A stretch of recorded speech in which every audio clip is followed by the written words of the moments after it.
So what we have here is a vintage Plexi style amplifier built the way they are meant to be built. This is a Suhr SL67. It's the 50 watt Plexi style amp that John and the team do, and I just love it. This construction method here is just, it's beautiful in my view, right? Completely just inspiring. Yeah, this amp is fantastic, right?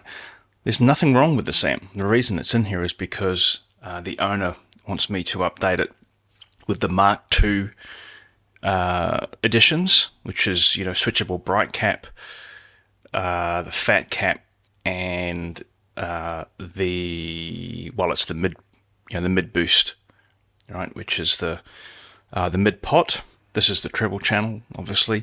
No bright cap in the stock amp, which makes the amp, as we know, right, very usable through the range of volume. But without the bright cap there, you've really got to crank this right up before you'll get that snarl and aggression that you would associate with a vintage Plexi. And Pete Thorn's talked about this before. It's a three-way switch, 100 picofarad one way, no bright cap in the middle, and 4700 picofarad the other way, which is the kind of classic old, really aggressive bright cap. The fat cap is this guy here, also well documented on the internet. That's a 220 microfarad bypass cap. It's the same bypass cap that's used on the V1A cathode.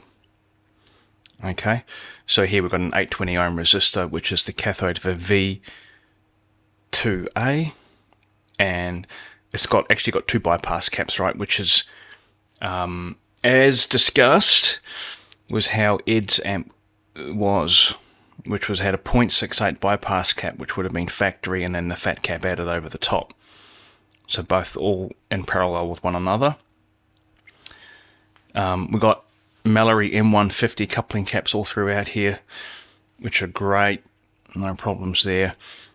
Eyelet board construction, okay, Teflon wiring throughout, and these are PEC or PEC pots, which are unobtainium kind of these days, really expensive.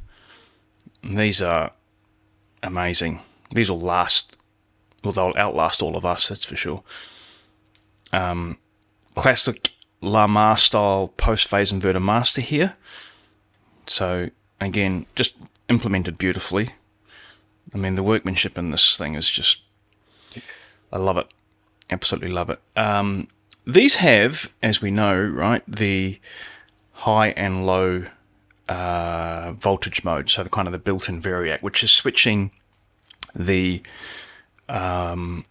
primary actually on the power transformer. So I'll just move the camera down a little bit and we'll have a look at how that's switching. Okay, so here we are down this end of the amp. This is the power switch here, which you can see is a 3-pole double throw. Right, so there's 9 terminals on this switch, and it's an on-off-on. Right, so the middle is standby, and then you've got the low mode and the high mode.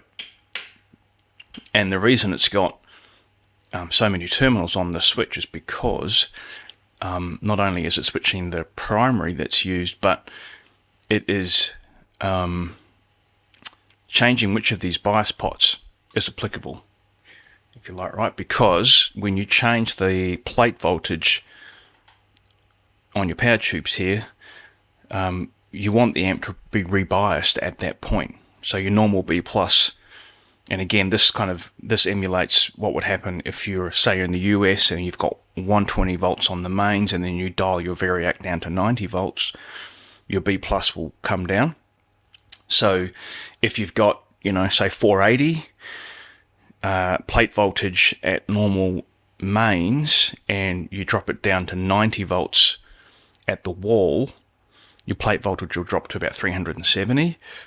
And the way John's done this, it kind of simulates that, and you would need to rebias the amp for 370 volt plate voltage. So you've got 2 bias pots here to allow you to do that. It's obviously preset and all pre-done from factory, but in the event that you had a change of power tubes, then you've got 2 bias points that you need to put in. This amp's fantastic, right? And I believe it's the best Plexi amp on the market today. So forget about all that Marshall stuff. If you're in the market for a Plexi, do yourself a favour and buy one of these Suhr amps. They're an inspiration, they're amazing, they'll last forever, and they sound fantastic.